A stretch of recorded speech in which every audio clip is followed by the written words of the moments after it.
Ladies and gentlemen, welcome to another episode of the of the Loser Pistons. No, welcome to another episode of East Meets West, ladies and gentlemen. It's your boy Opinionated MJ. It's your boy Conrado Pascual. We out here doing the thing, Yeah, we took a tough loss today, but we still here. You know what I mean? We still representing whatnot. It's not like we a losing team. We right here. The Oklahoma City Thunder was only what before today? Like what, 2 games ahead of us? Well, no, because they are higher in the win column. But we still here. We still the best team in the East. We still the second best team in the whole NBA. We need some respect. We met Kevin Durant. How you feeling today, though, bro? I think that's a great summary. Well, first off, actually, happy 2026, everybody, right? Yes, As yes. far as East meets West, this is technically our first episode back from the holidays. Excuse us. Yeah, excuse me. It's been me. No, me too. I got I was one, even though I had the flu shot, I was one of those guys that got the flu. So I was kind of out of commission for a couple weeks, right? Yeah. But and then we had some technical your difficulties voice. last week because we were supposed to make our 2026 debut. But hey, we're here and picking up right where we left off. Last time you joined us, we were talking about like some potential trades for the Pistons. Yeah. I think that episode still technically aged well in the sense that, right, like those players are still very much prevalent in, trade rumors. We'll get into that. But as for today, this is what, game 43? Yes, sir. So 32, 32 and 32 and 11. Yeah. So a little bit over halfway. So not only is this a post-game pod, but I think this is a nice time for the Detroit Pistons temperature check, right? So we could also talk about this game, but also kind of, again, how we're feeling now. I think last time we did it, it was really early in the season, right? It was like inside the first 10 games. And let's just kind of get an idea of where we are and what we're looking forward to seeing, right? Especially as we're quickly approaching the All-Star break, right? This is quote unquote like the dog days of the summer, right? Or not the dog days of the summer, dog days of the season, right? Yeah. And everybody trying to trade Jaden Ivey right now. Him, Tobias Harris, and Karis LeVert is like, get up out of here, get up out of here, get up out of here. And we'll get into that because one of those guys might be here on this pod, right? So okay. Okay, we doing work behind the scenes. It's nothing I haven't said before, but we'll get into it. So, yeah, man, take us through. We both watch this game, but for maybe our listeners or viewers who may have missed it or missed parts of it, why don't you give us a quick recap? Tell us what you saw. And what I seen was just a Kevin Durant masterclass, to be honest. Like crazy, dude. You know what I mean? Like I think we need maybe, you know what? I'm gonna flip it. We need more Ron Holland minutes, to be honest. You know what I mean? Like I was gonna say we need another perimeter defender. We need more Ron Holland minutes. So like he only played what?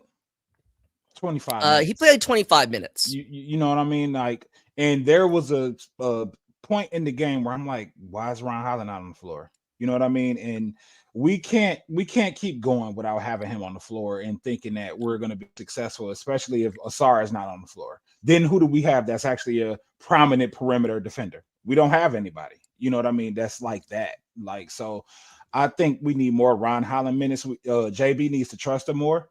And that's really it. Like everything else is fine. And we just the thing that's been bugging me since last season is we have a knack for it's like always the pick and roll, and it's always off the perimeter where they do the pick and roll, both players go with the ball handler, and then they'll switch. He might kick, but then it'll go right back out to the three.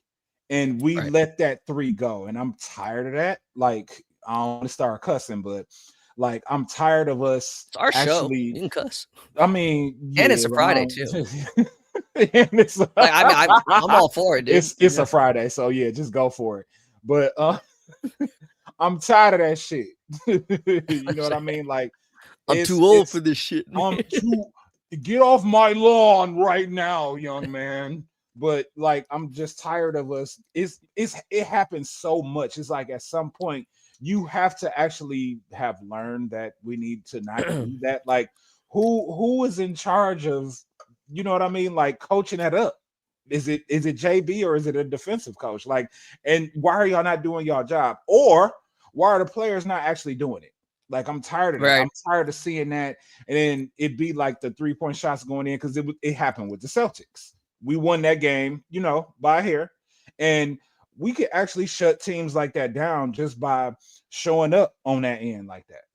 So I just feel like Right. that's one of the most glaring weaknesses I think that we have, and I don't want to go too far without you elaborating on Oh, what no, you no, think about no. that. You're good.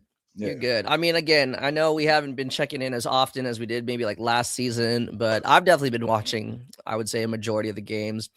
I mean, I think I'm with you.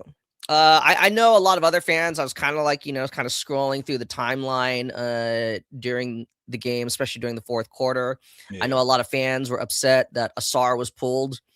Because I get it, right? JB was trying to go offense for defense, right? Or deep or more so defense for offense, I guess you could say. Yeah. Right.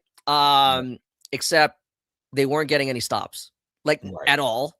And because they're not getting any stops, they're not getting any buckets in transition, right? They're not getting any fast break opportunities, which is, again, this is the thing about this Pistons team. I will say again, both for this post-game pod and as a temperature check, I think it's very clear that this Pistons team has a definitive identity, right? They are a defensive-oriented team, right? Definitely defensive-oriented first. And they force turnovers like crazy. And likewise, that is exactly why they are one of the league leaders in fast break and transition scoring opportunities, right? Yeah. Now, I'm not saying that forcing turnovers is luck. It's not. I don't believe it is, right? It's all skill. It's largely baked into the team's defensive scheme, right? Again, their ability to pressure full court, their ability to switch. I think at least, I don't want to say switch all, but they definitely could switch very well on the perimeter. Right. All kinds of things like that.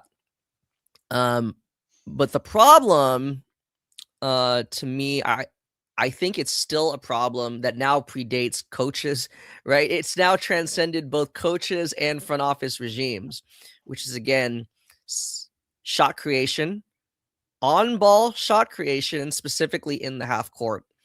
And I think it's becoming a very glaring issue. Now, I know it sounds weird to say, as you said at the top of the episode, first in the East, 32-11, right?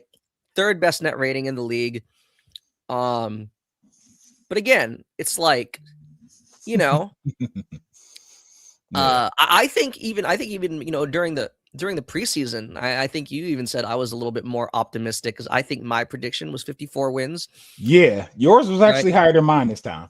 Yeah, and I think they're well on their way to doing that, right? I think they're going to have high 50s, maybe even around 60, depending.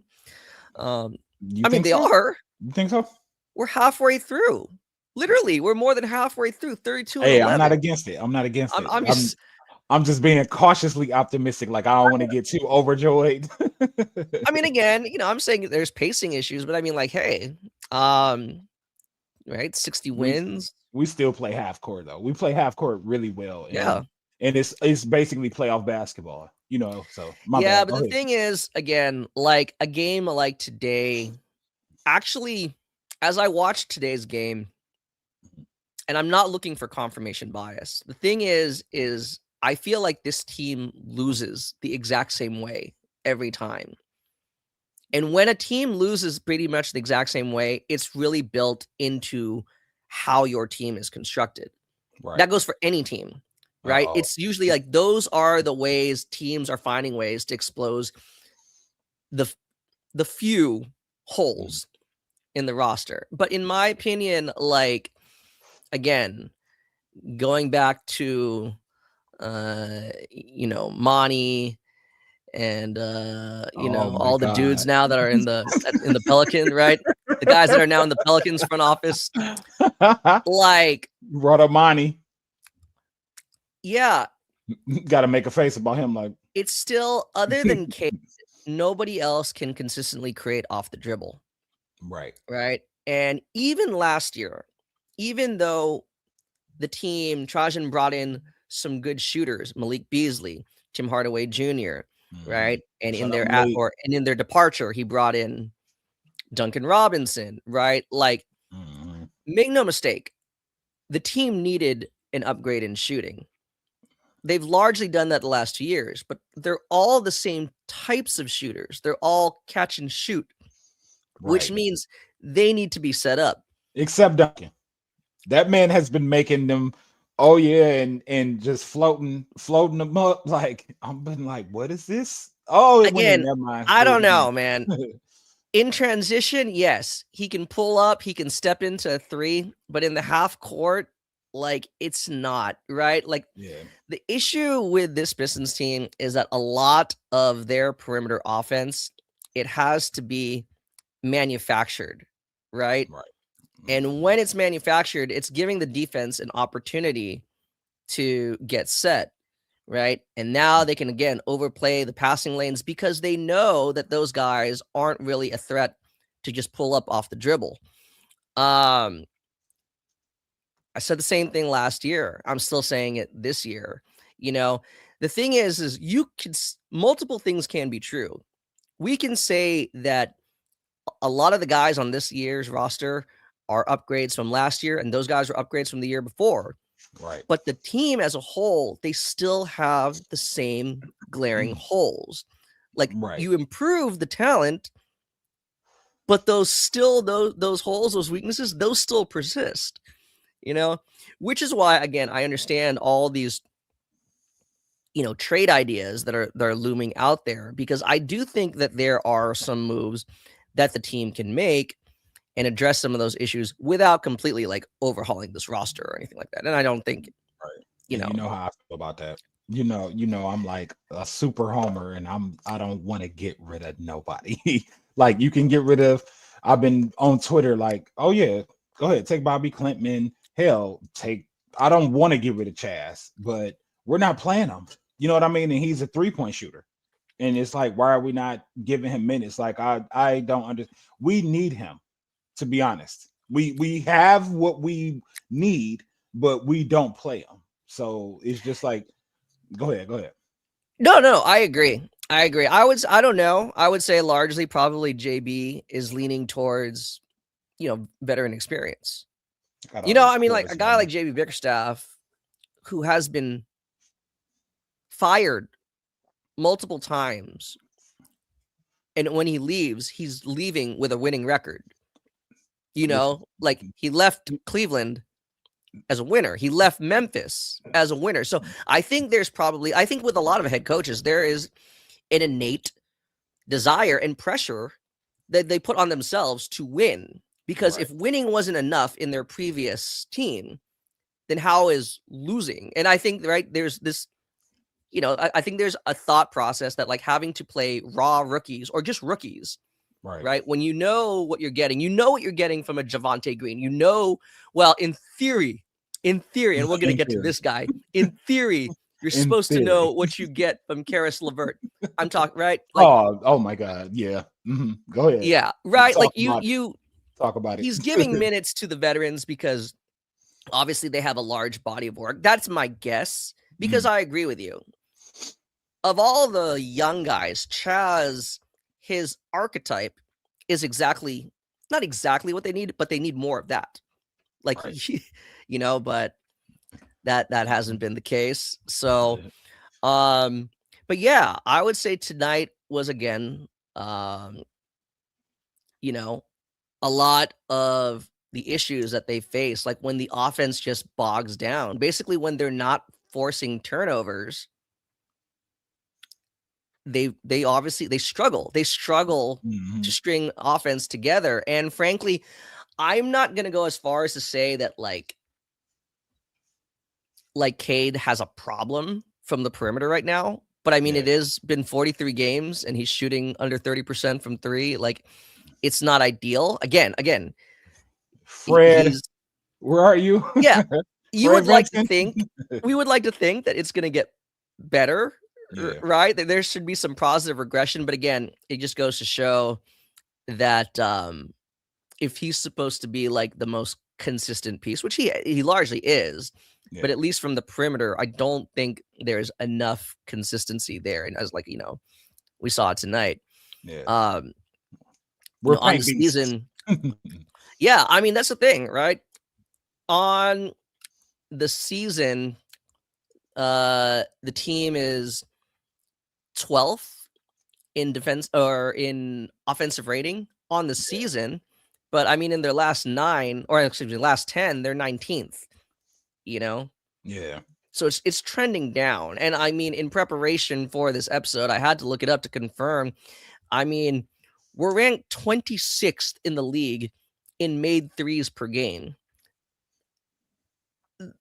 Right now, like our shot diet is eerily similar to last year's Orlando Magic team, which is not great, right? Like, and we're doing a better job of what they did last year, right? They were, I think, first or second in the league with all their injuries last year. They were like first or second in defense, but they were like 20 something, like 28th in offense or something like that. It was god awful.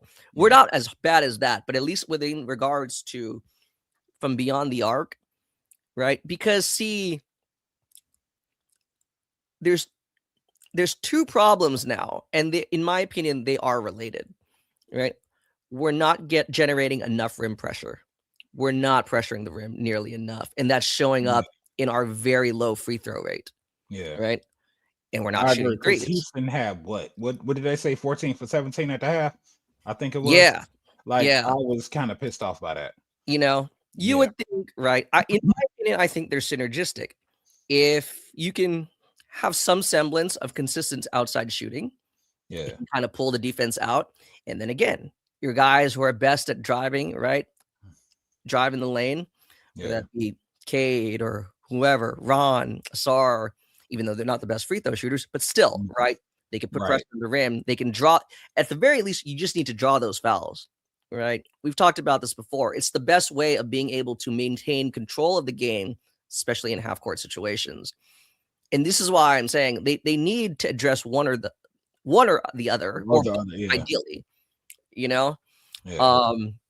So yeah. I mean, no one's hitting the panic alarm, but the reason why I feel like fans should be having these discussions and urging the front office to be having these discussions is because I think we really should have every reason to believe that this team can win the East. Yeah, and they can. And I think we're dealing with an identity crisis, a little like a light identity crisis where Jalen Duren is becoming, you know what I mean? And it's like, what are we going to do about him? Like, are we going to actually feed him like a Dwight Howard? I'm not going to say a Shaquille O'Neal because it's not like he's that dominant, but are we going to at least maybe we should throw the ball in and play inside out? We already play inside out anyway. You know what I mean? Like as a team, like is Cade always going to the cup? Is Arsar always going to the cup? The only person that's like shooting, honestly, that's a threat to shoot is Duncan Robinson, and then Tobias Harris when he's just out there, especially in the corners. Like Tobias is always in the corner somewhere. And Tobias usually also gets in the paint or like right outside the box and is trying to like fade away on you. So what perimeter player do we have outside? I mean, shout out to Jaden Ivey too, because Jaden Ivey has actually been making his shots. But outside of that, like I can't think of, you know what I mean? Like every now and then Stu gets the occasional, oh yeah, here you go. Okay, just flick that boy to you, or somebody just flicked it to you, shoot a shot.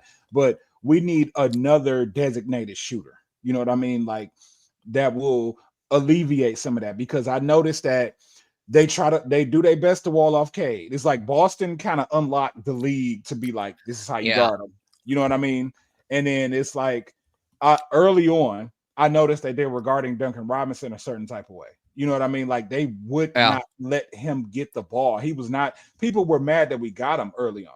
It was just like, oh, why did we? He's not. And he started actually moving on the floor, which is what I wanted him to do. It's like, don't just come right here and then stop. Don't just go right there. Just stop and then go. You know what I mean? Like, and JB probably figured out the actions that they need to do in order to free him, but we need another shooter. We just need another shooter, like another just flat out designated shooter. I mean, I definitely think you guys need another shooter. Yeah. I still think you got again. I'm gonna keep saying it until it happens. They need a secondary shot creator because I think you're now starting to see team. I mean, that's it. Like teams are selling out. You just said they're selling out on Cade. It's the same thing. Make no mistake. In my opinion, Jalen Duren should be an all-star. I would be really. I don't these days. I mean, like I don't know. Maybe I'm like, I don't know how you feel. I'm like a little bit like.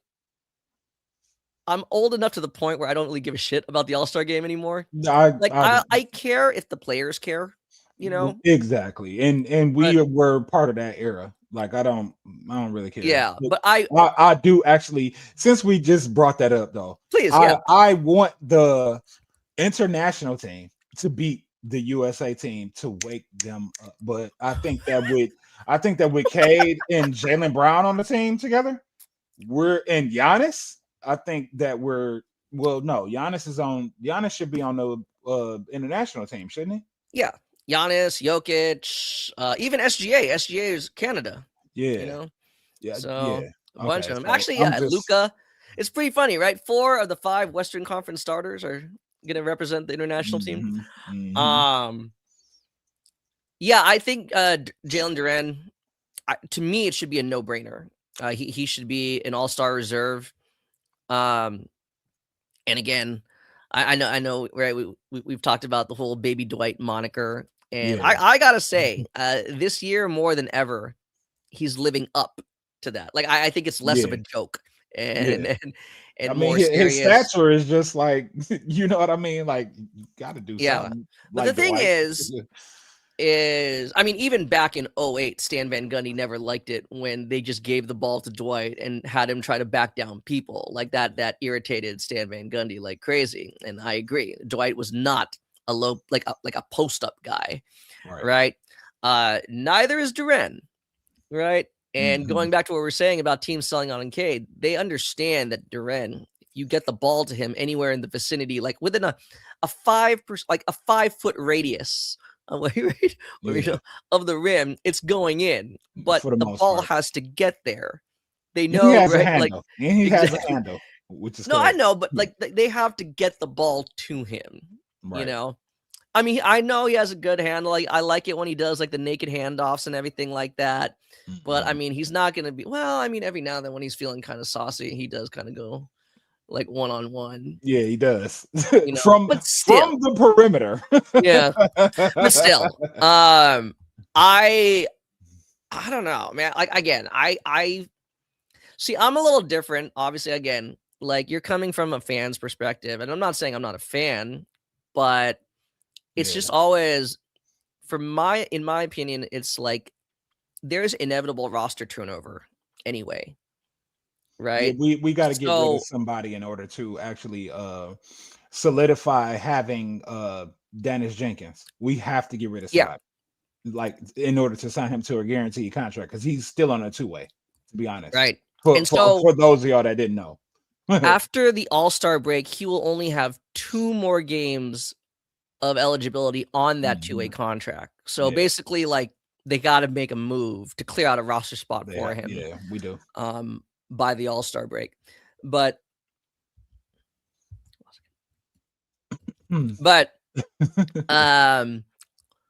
yeah, I mean, I think that like guys like, let's just put it out there. I don't know. Like guys like Karis LeVert, like in my opinion, he can go. Like yesterday. I was fairly optimistic about what he could potentially contribute to this team, but like none of it has materialized. Like in any way. I thought, okay, fine. Like, he's not Sean Livingston, but he's, like he's a 6'7" kind of Hey, point hey, guard hey. wingish. Sean Livingston was nice. No, I know. I'm saying, like, Mid-range god. I was thinking, Karras, could he maybe use his size and length? Because he's inevitably always going to get mismatched on a guard. Like, he's more often than not, he's taller. Yeah. He's taller than other guards. Yep. So can he, like, get himself, on the block, on the mid post, and basically just try to get to his mid range? He's doing none of that.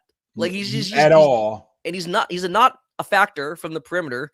Like, he could go. You already said Clintman. Like, I mean, I wouldn't be looking to get rid of him, but I could understand that. Right. Some people hate Clintman. They're like, he's trash. I'm like, damn. He hasn't done anything really to prove that he is trash. You know what I'm saying? Like, he's been in the G League. He's been in the Cruise. So what are we? I don't know. Detroit fan. It's like again, Lions. I'll put it out there. I am one of those guys who think that they should move on from Ivy. It's nothing personal. No. I just don't think it's not that. I know, like, I've seen some, big Twitter personalities who are either very staunchly against him and staunchly in favor of him. Right. I'm probably more against, but not necessarily like overly negative. It's just at this point, I don't think he has a real definitive role with this team now and moving forward. I know you seen my tweet where I said I feel like the Pistons are, of course, he's coming back from injury, and I feel like they're like kind of measuring his minutes along the way, and I think they're going to do it the whole rest of the season in order to be able to afford him and Duran, as opposed to if we had Ivy from last year and he was still healthy, and we got Duran how he is now, we wouldn't be able to afford them both right now. I think we actually can go into the offseason, afford them both. But see, that's the thing. Like, what purpose does he really serve on this team? He would be insurance. Like, somebody mentioned that too. They were like, we got too many guards, but it's like, okay, K sat out the other day. And when K sat out, we had to play Sasser, we played Ivy, we played Jenkins. It's like, it takes 3 players just to fulfill his role. You know what I mean? Like, just to be able to make up for him. So we have that insurance. Like, imagine we don't have Ivy and Cade sits out and we just got Jenkins and Sasser. You know what I mean? And then Jenkins, let's say Jenkins has a stinker. Jenkins with a stinker. It's like people gonna be mad at him then. It's gonna be like, well, maybe Dennis isn't what I thought he was for one game. You know what I mean? Like they'll be tripping like that. But I think it's more so insurance, I could understand that if you want to have him be insurance for this season, but moving forward, I largely agree with everything you just said. If Cade has to sit out, let's just say it's just load management. It's not even injury, right? How are you able to provide some of the aspects, of his game in his absence? The thing is my answer then is, Dennis is the only true point guard. On this team, other than Cade. And you personally know, for the listeners that's been following us, like, I've wanted Dennis to play since last season. You know what I mean? Yeah. Like, I've been wanting him to play, and I'm happy to see what he's doing right now because he showed me what he was capable of last season. If we gave him the minutes last season, just imagine how much further along he would be. Because when you say we don't have a secondary playmaker, I've seen him run into a wall this year with the playmaking aspect anyway. Yeah. You know what I mean? If it's not him creating for himself, then it's like, oh yeah, I'm at the hole. Oh yeah, here. You know what I mean? Like, bailout. It's kind of bailout to me. And it's not bad because he's not throwing turnovers a lot. You know what I mean? Like, at all. But I think that he would just be more keen to how the defenses are going to play him, what they're going to do and whatnot, and be already ready, kind of like how Cade is. Cade is like, oh yeah, I'm going to the cup. I know he's going to be open, and then as soon as Cade is like in motion, it's like, boom, the ball gone. You know what I mean? It's already out. And Dennis, if he acquires that, like, ability, that vision, that basketball IQ, or just just knowing what's going on the floor, just reading the defenses and whatnot, like, yeah, it'll be a step up. But then it's like sometimes we don't even give him minutes because there's some games we don't even play him, and I'm Yeah, just and I like, think that's something with what the JB, but I heck? think at this point, like, you're inevitably going to have to. Yeah. And I think that's partially why I would advocate moving on from Ivy, and for that matter, Sasser as well.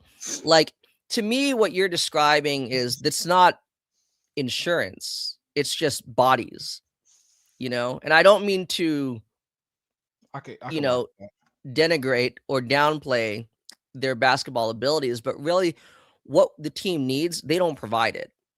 That's what it comes down to. Like, so for example, Ivy, even before he got injured, right? Like, he's a 6'3" guard. Let's be real. We call him a shooting guard simply because he's not a point guard. Right. All right. I give him all the credit in the world that he's worked on his 3-point shot. But I mean, even that is not particularly great. So he's a 6'3" shooting guard who's not a reliable off-ball threat. Like, he's not a movement shooter. Right. Everything is catch and shoot, or he does his BS step back, which has kind of worked. And even before the injury, his injury has affected his rim frequency has gone down. No, even before the injury, it's gone precipitously down. Yeah. So you're 6'3", you're not putting any pressure on the rim, and you're not a reliable outside threat. It just doesn't make sense to me. Like, it just. I get what you're saying. I get what you, or where you going with that. Like, because especially this season, like right now, like just seeing him come back from his injury, I've noticed that he's not the same threat at the rim. He's right now he's a step back. You know what I mean? Coming back from that injury, and he doesn't have it where he could just blur past somebody the way he used to. At least not right now. I'm sure he'll get it back, but it's just not there right now. It's only 28 games in. But my bad, I'm going to cut you off. Go ahead. Oh, no. But like I said, I would rather, like, to me, it's fitting a square peg in a round hole situation at this point with Ivy. Like, I commend him for trying to provide the team with the things that they need, but it's not really his game. You see what I'm saying? Like, I feel like he's better off being served, like, even for him. Like, I don't know which shooters, like, I'm just kind of spitballing here. Like, for example, Utah, right? And they're clearly in a very long and patient rebuild. Maybe there's some kind of deal where you can send him to Utah and get back an actual shooter with size. Like, why wouldn't we want another Duncan Robinson sized guy? It doesn't have to be Duncan, right? But like, if we're just getting another, like, if the goal is to add more shooting, you'd ideally want more shooting with size and someone who could probably offer a little bit more resistance on defense, right? Yeah. That's what I'm saying. It's like, at this point, I'd rather have a consolidation trade where it's looking for quality as opposed to quantity. And again, I'm not trying to say that like Ivy and Sasser are bums, far from it. But it's, again, like, the team, as you said, we need to find a way to give more minutes to Ron Holland and to Ausar. But we need, in order to keep them on the floor, they need to be surrounded by the right kind of guys. And those are the guys you're saying. And Ivy, Sasser, Karras, they're not those guys. Right. So why can't we maybe make some kind of consolidation trade and find one or two guys that do? Because that's what it comes down to. A game like tonight that JB feels, man, I can't have Ron out there in crunch time. I can't have Ausar out there because we just don't have enough offense. Right. Then I'd be pissed off about it too. Exactly. You need somebody else out there then. You need, right, who can kind of insulate these guys. Right. Because again, you saw what I tweeted out the other day. The defensive numbers for Ron and Ausar are insane. That shit's at 100 percentile, man. Okay. Hey, like, break it down. Break it down for the people. Break it down for the people. Let them know. I mean, quite literally. Let me see this right here. Because that's I want them on the floor to end games. One of them. You know what I mean? It's been so many games where Ausar hasn't closed, and we still won. You know what I mean? And it's just like, okay. So imagine he was on the floor. He was actually producing offensively as well too. But we had his defense. especially like I don't know, Boston playing against Boston showed me a lot, especially on the defensive end, mainly on the defensive end. So Ron, right? Yeah. In terms of the rate of forcing turnovers, so turnovers could come in any form, right? Whether that's a steal, a block, a charge, or something like that, right? He's in the 100th percentile of forcing like turnovers. I mean, like that's insane. You know what I'm saying? I mean, like for a second-year guy who's still finding his way, Asar is in the 99th percentile in deflections. 99th percentile in stop rate. Are you like they're stopping you, especially when they play together? When they play together, it's like hell. That's what I'm saying on the court. I tweeted that Ron is basically like a guard version of Asar. I put the air quotes because it's like he could play the three. Like you know what I'm saying? Like he's a wing also, but whatever. So yeah, it's really interesting because make no mistake, I do believe that the Pistons can continue getting better like past this season. Yeah. But for this season, like I wouldn't want to take this season for granted. The Knicks are fucking having like existential crises. Yes, they are. Thank Multiple, God. not crisis, crises. Shout out to you Knicks fans. Y'all can comment too. I don't see no comments out here from anybody. But if any Knicks fans are in here, I'll put the post up. What I put with old school Robin. Holy, what'd he say? Stalker hamster, something like that. I mean, the Celtics are actually playing really well, right? But that's the thing, right? Like they don't have Tatum, so why don't we try to capitalize on this time, right? Atlanta is kind of like petered off. Toronto is kind of cooled off. Chicago cooled off. Orlando can't get their shit together. We are the team to beat right now. We are and that's what I'm saying. And you see that, like when you see, like today, to me, it looked like the Rockets' game plan for us because the way they were playing Cade, you know what I mean. And then the rest of everything just went the way it went because if you can affect Cade, you can affect everything else on the floor. He only dropped what is it, 12 and 8? Like we need more than that from Cade. We need at least 20. You know what I mean? He does 12. need to be a scorer. He doesn't need to just be a facilitator. I know it worked against Boston. You know what I mean? Where he was just facilitating because they were focused on just him. But the Rockets were like him, and then make sure we kind of get some of these passing lanes and get them off of going downhill to the rim. You know what I mean? That's why I'm saying, man, like you hit the nail on the head. Like from the opening jump, man. The Rockets said no. We're gonna do everything to take Cade out of the game, and he finished the game with 12 points, 8 assists, 6 turnovers. 6 turnovers. I thought it was 7, but the box score says 6. Let's just go with 6 to make it prettier. But 6. I know turnovers have been an issue for Cade, but I really feel like this season, more than previous seasons, a lot of these turnovers is again just because of all the blitzing that he's facing. Simply because the Pistons don't have a true secondary option. Right. So again, I don't know. I know. Let me ask you this. Yes, I have thought about who I would suggest. Okay, go ahead. Let me not cut you off. I ain't gonna cut you off. Finish your thought. Ask the question because it's been on my head for like 20 minutes. Go ahead. I'm gonna get to it. Go ahead.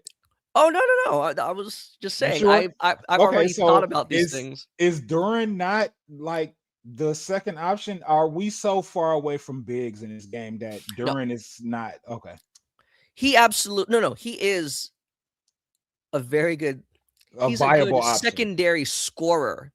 Okay. But in terms of an actual secondary playmaker, shot creator, right, finisher, he's a good play finisher. Yes. Like he will definitely be at no worse second on the team in field goal attempts. Right. Rightfully so. Where he was today, because that's what I was saying. Exactly. Like we're having a crisis. Him and Cade shot 13 shots, like just 13. But for example, not enough. Right. I'm a Kobe fan. Shoot 26 by yourself. Like you have Steph, you have KD. You see what I'm saying? You have two guys who could legitimately be a force off the dribble. That's what the Pistons still need. Right. That's why in all these NBA mock drafts I participated, and I think twice I've picked for the I've drafted for the Pistons. Both times I've selected guys who can create off the dribble. I'm like, no, Yeah. I want a secondary playmaking and like, shot creating option. You know, in my opinion, I think I chose some good guys, right? I look forward to seeing them become real NBA players so I can pat myself on the back, right? But Hey, um, and let people know where they can find your work though, because like you did we'll do it. work. But for this year, like again, I'm wondering, like I think there are a lot of available options because there are a lot of teams that are clearly like they have no desire, to be in the play-in. Obviously, there are teams that want to be in the lottery because this is perceived as it is, in my opinion, it's a strong draft class. Yeah. So I think there are a lot of like really good players that are going to be available, and I don't think the price is going to be particularly high. I mean, look at that. Trae Young went for nothing. He went for 2 expiring contracts. Yeah, he set the market, and the market is kind of messed up right now because of it. Like Yeah. it's like this is the bar, and it's like everybody's like, wait, what? That's it? And so it's like the rest of the stars, you're not gonna get the Rudy Gobert trade anymore. You know what I mean? It was stupid. It was stupid as hell when it happened anyway. So it's just like that's not gonna happen again. I don't even think Giannis would yield that because teams. I think Giannis will. Simply because there are enough teams who can accommodate his salary. Like there are a number of teams that, you know what I'm saying? Yeah. Like I don't know if it'll be the 5 first round picks, but I think he'll still go for like 3 or 4. I would imagine. That's my guess if it ever happens. But you know him. So let's jump into who you think then. Like who? Okay, you said what you said about Ivy. You said what you said about like Bobby Clintman and some of the like Karis LeVert. Of course, he can. Karis like go blue, but bro, you ain't showed up. So, and if you watch this somehow, love you, fam. But hey, and who you got in mind? No, I just don't want to offend him. You know what I mean? I'm not an NBA player. He made it, so I ain't gonna diss him. So this guy is very, very available, and I don't think it would cost much. Colin Sexton. Everybody keeps saying Colin. Is he not undersized? See, but he's one of the players, like he D's up. His size doesn't prevent him from doing the things you want him to do. Okay. You see? Yeah. Like the guy, again, what we want Ivy and Sasser to do, he actually does it. Yeah. And in this case, right, I got him on my fantasy team. So yeah, expiring contract, like Charlotte, he knows he's not a long-term fixture in Charlotte, I think, again, it's a move where you're not giving up much. You're probably really only giving up like second-round picks at most, maybe even 1, and then just, matching salary. And I think he's a guy who could help in this playoff push. I think he could be the difference, right? I mean, hindsight being 2020, yeah, I would have said since he got bought out, like back in the summer, Jordan Clarkson probably would have been a good option, but I don't think the Knicks are keen on trading with a team that's ahead of them in the standings. Man, Knicks and probably I know their fans hate us because they watch us like hell, which is crazy. And then this one, someone kind of floated this idea to me, and it's definitely a bigger trade, but I don't think you would have to give up much other than matching salary. And again, maybe like 1 protected first round pick. Okay. The thing is, you need all the intel on his rehab, but Kyrie, like I think this is the exact type of team like you saw the NBA Finals run with Luka. If he's surrounded by the right kind of wings, yes, and he's not a defensive liability. So if we get Kyrie's starting, right? Yeah. So Cade he's basically everything you wanted Ivy to be. So Cade has been what, the 2? Or will he suddenly be what I mean, realistically, when he and Luka started together, did it matter who was the 1 and who was the 2? No, but it would be different because Cade. No, the ball, to be fair, the ball was still primarily in Luka's hands. Yeah. That's the thing too, right? Has been kind of letting it go for Ausar. Go ahead. Yeah, no, I'm saying he has the familiarity of how to play with another primary ball handler. Right.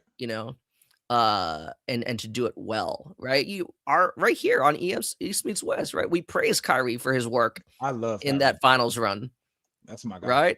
Yeah. I mean, again, Dallas is talking about shutting him down only because they want to tank, and it doesn't make sense to rush him back because they don't want to be in the play-in. They want to be in the lottery. They want to pair Cooper Flag. That's why Anthony Davis is probably going to go for fairly cheap, and Kyrie would be available. I'm saying, again, this is where Trajan Landon, and I don't remember the new Dallas Mavericks GM's name. Yeah. I should know it. But no, they don't have one. They don't have one. Yeah. When you're potentially trading for a player coming off injury, it's well within your right to ask for that player's medicals. So, I mean, if your training staff says, "Oh, no, he's on track, he can be ready," I would at least consider it if I'm Trajan. I mean, like, dude, man, for who? Who we have to give up for Kyrie? Probably Ivy, of course. Probably the three guys that we talked about. I don't know. What, Ivy, Klintman, and Karras? Maybe more. Again, the problem there, not the problem, the issue there is really just salary matching, right? Again, I don't think the compensation is going to be like the draft compensation. I don't think will be a holdup, especially since Detroit pretty much has control of all their picks anyway. See, now I'm thinking about like Max Christie. If they acquire Ivy, does that hamper Max Christie's trajectory? You know what I mean? Like, would they be trading, thinking forward? Like, okay, so if we get Ivy, does that take the ball out of Max Christie's hands? Does that take, you know what I mean? Like, but no, because I don't think they envision Christie as being. Yeah, they don't really envision Christie as being an on-ball threat, right? I mean, like he can create a little bit, but he'll primarily still be more of an off-ball wing. Yeah. So yeah, I don't know. That's just it's ideas like that. You looking at the numbers? Yeah, I mean, again, he's only making $36.5 million a year. Who, Kyrie? Yeah. Uh-huh. Like you can this is not like Giannis is like 60, right? You'd have to put a lot of salary together and you have to gut your roster. That's not the case with Kyrie, right? Like we can do this. We have a trade exception as well. We can use that in the Kyrie in any deal, can't we? Like, because I know somebody mentioned to me that we couldn't. Not like and I'm thinking like, what? Like we can't? Like it's a trade exception. I mean, it's just we got that much money. You know what I mean? Like just to feel. You know what I mean? No, your trade exception, you have two. One that's worth 5.1 million, the other one's worth 14. So you could absorb a player of 14 million. Like if another team is just trying to cut salary and they got a guy that's 14 million or less, you could just be like, "Here, I'm going to give you like a fake second round pick." We can't combine it. You cannot combine exceptions, no. So could we facilitate a 3-team trade? You think like maybe you definitely can. And that's what I'm saying. I wouldn't be surprised. Like again, like if you're a team like say like Toronto or the teams that are trying to get under the tax. Yeah. I could see them sending the Pistons can get in on it. Like, oh, like that guy, we could use him. Right. Like let's say for example, the Warriors end up making some kind of like multi-team trade, and Moses Moody is one of the guys going out. Right, $11 million right there. The Pistons would be like, "Hey, we got a 14 million trade exception. We could absorb Moody's contract, take him off our hands. That's it." Yeah. Off top. But no, I mean you need to match salaries. It's not too hard. Karras is 16. Ivy is 10. Yeah. Oh shit, this is hella easy, man. I thought, that's because I looked at it the other day. I was playing around with the trade machine the other day too, and I'm just like, we can make some deals. We have flexibility. A lot of people. Maybe that's why the fans are like, and you know what I mean? Just Detroit fans, period. They're just like, do this. Maybe in the back of their head, and I ain't been thinking it like at the front of my head anyway. Like, oh, we can make this deal, we could do this deal, and then they like, oh yeah, we got this trade exception. That's why I'm saying this. Like, they don't just say that. It's just like, oh, go for this person, go for that person. But do you got anybody else in mind? Because I can't think of nobody. I wish we would have got Russ while he was a damn free agent, because he pushed pace and everything. He's an improved 3-point shooter. Easy. to Yeah. acquire because he basically signed a minimum.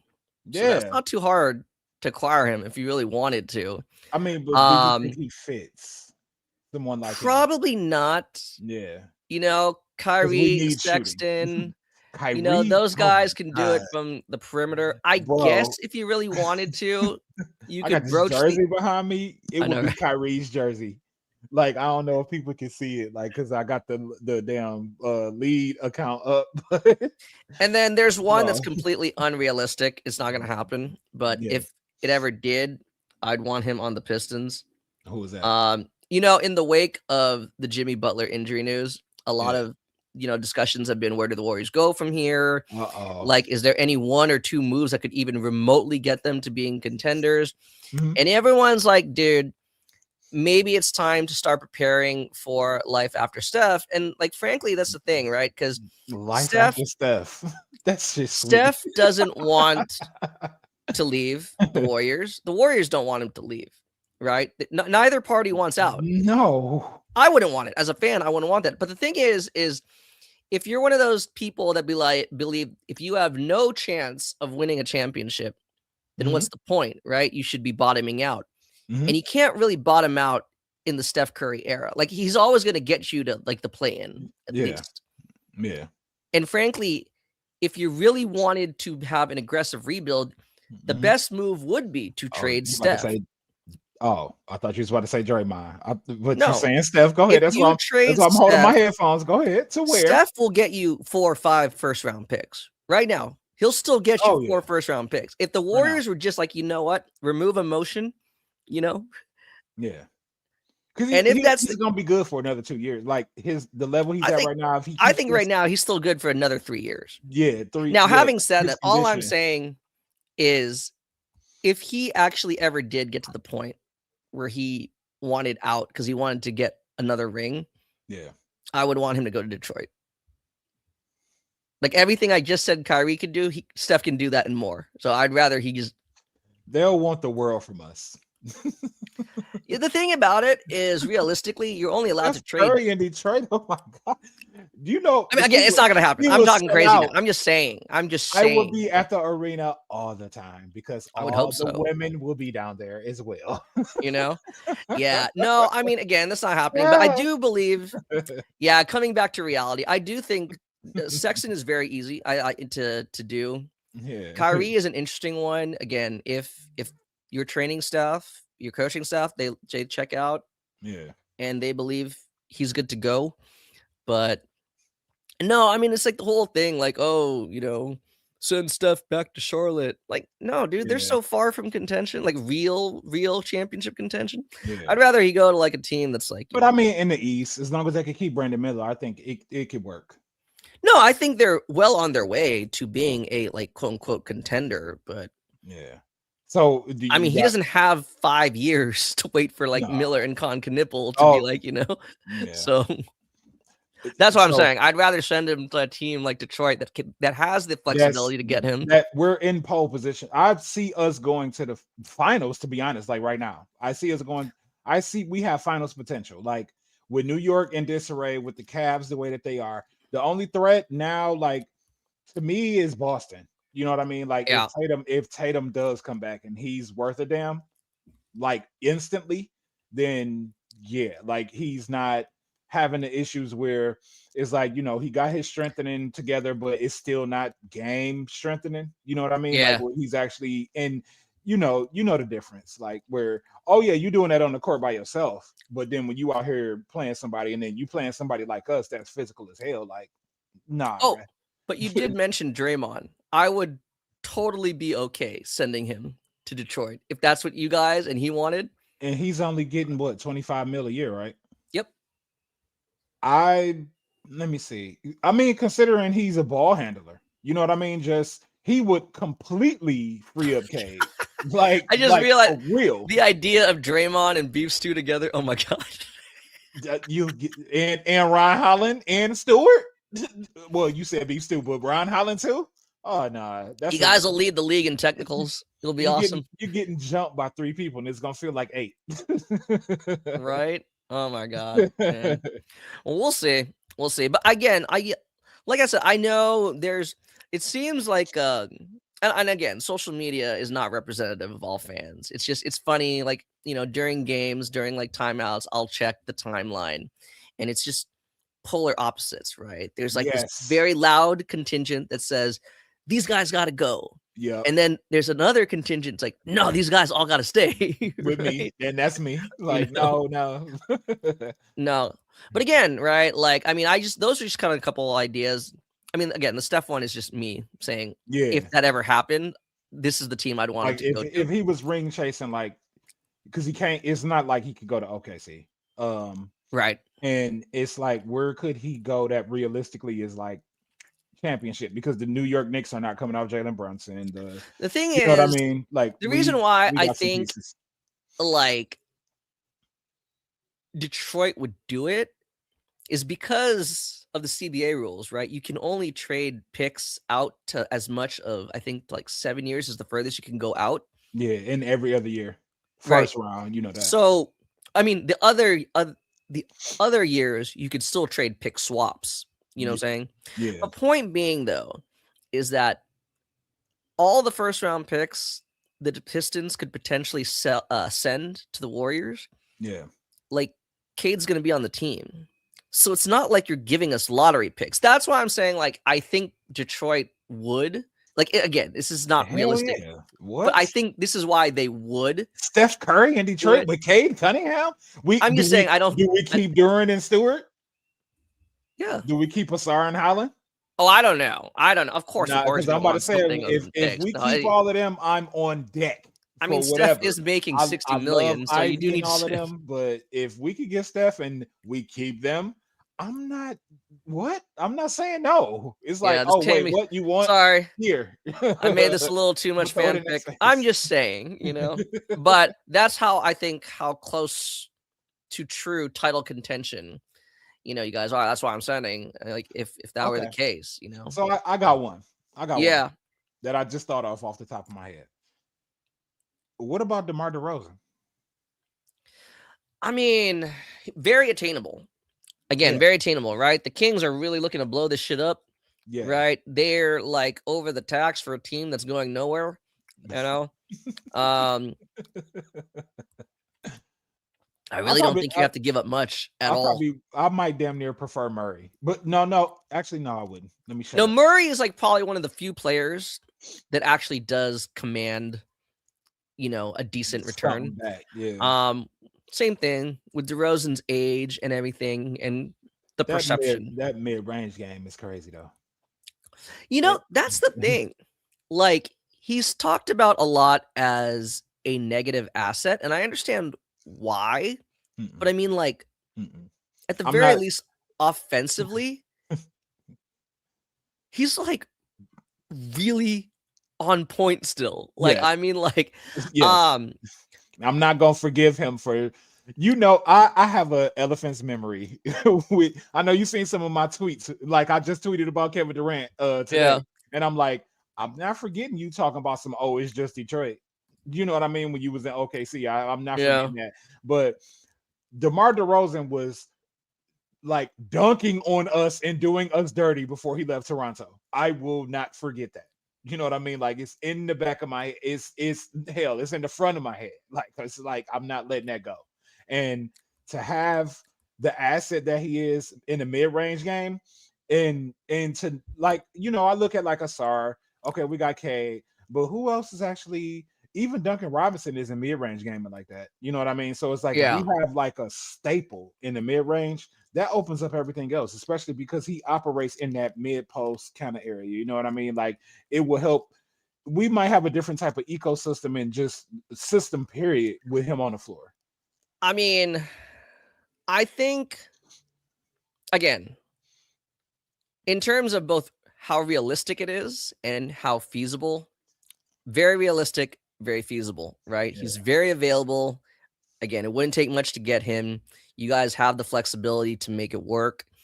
It's still not my first choice, just because, again, right, a guy like let's say Kyrie is still maybe a reach, but an attainable reach. Yeah. Sexton, very realistic. DeRozan, realistic. Yeah. Sexton, I think, just simply because he can actually kind of quarterback in offense. That's kind of why I like him a little bit more. Has the dribble penetration, yeah. you know. Especially However, DeRozan would play really well off of Dennis, you know, especially if DeRozan's kind of like the number one scoring option of the second unit. Yeah. Right. Or like the non-Cade minutes. And again, even though DeRozan's not my cup of tea, I do enjoy his game. Yeah. And I will say that during his time in San Antonio, I think he exuded like he displayed a lot of professionalism. Yeah, he did. And even though he may he's never going to be recognized as a defender, he at least put effort. Like he you know, like he definitely worked. So I just like how I was talking about Duncan Robinson early this year. Remember, I was saying Duncan Robinson has been kind of showing up on defense a little bit, and that's all I asked for. Like, did he try? Yeah, you know, I think a lot of the times fans approach the trade deadline or any of the like these inflection points trying to find ways to like, you know, make their team the best in the league or perfect. Right. It's never going to happen. You're never going to be perfect. Right. To me, I like to look at it as how can we increase our margin of error? Okay, so Colin Sexton. And that's what I'm saying. No, Sexton. Actually, good DeRozan shout out. I think that's a good idea. Again, Kyrie, I understand there's question marks, but I think that's definitely the type of move where it's like, huh. I mean, like not only will it Kyrie at 60 or 70% alongside Cade, because Kyrie just himself, his name, who he is, what he's capable of, they're gonna give him attention. They're not gonna leave him alone. You know what I mean? And then Cade, especially if they're sharing the floor, like they're not gonna be able to double Cade, especially if Kyrie is hitting his shot. You know what I mean? Like, and you're gonna guard him because you don't want him to Cleveland you. You know what I mean? Yeah. So it's just like, yeah, Kyrie. Yeah, I'll take Kyrie at 70% right now. Yeah. Again, you know, like I think part of the reason why before we end this episode, which we said was going to be half an hour, and it's now past 60 minutes or 62 minutes, but I mean, nobody's commenting. We would have talked to y'all, but y'all don't want to say nothing. Trajan has kept the books fairly clean. Yeah. Right. And I'm sure he will continue to do so moving forward. But after this summer, we lose a lot of flexibility. Yeah. You know, obviously Durant gets the big extension and everything like that. Cade's extensions kicked in already, you know. So, you know, it'd be interesting to see if we can kind of maximize this flexibility right now, you know, while we have it. Use it or, you know, use it or lose it. Right. Right. So, yeah. I mean, for real. So but yeah, man, this is a good temperature check. I'll be interested. Obviously, we'll definitely be recording some stuff after the trade deadline. The trade deadline's February 5th. So I'm sure we'll have a lot of fun stuff to talk about. I mean, we'll be recording before then. Right. But with regards to the trade deadline, the next game is. Yeah, you know, we'll see what the Warriors do because I think they're inevitably going to do something. It might not be as big as maybe they envisioned before. I don't know, right? We'll talk about that. We'll see if the Pistons do anything. And yeah, we are. It's going to be a silent move because we have to make room for Dennis Jenkins. So something is going to happen. It might be a super light move. Like I forgot what somebody said. We shared. I forgot his name, but oh hell, we play tomorrow. Wait, what? The 25th. Oh, never mind. Sunday. You down Sunday? We could do Sunday. Maybe. And we talking about the Kings. Okay, so we might come back Sunday for a post. Oh yeah, talk about DDR. Okay. DeMar. But yeah, y'all. So make sure y'all follow us on Twitter. Make sure y'all like and subscribe, share this. You know what I mean? Like get this going through the algorithm because we are basketball minds. Conrado is a scout, bro. Like, no. Go follow him at CP3_777. He does a lot of great work. He's got the draft charts. When you just who just referenced you? Was it Candace Parker and Aaliyah Boston?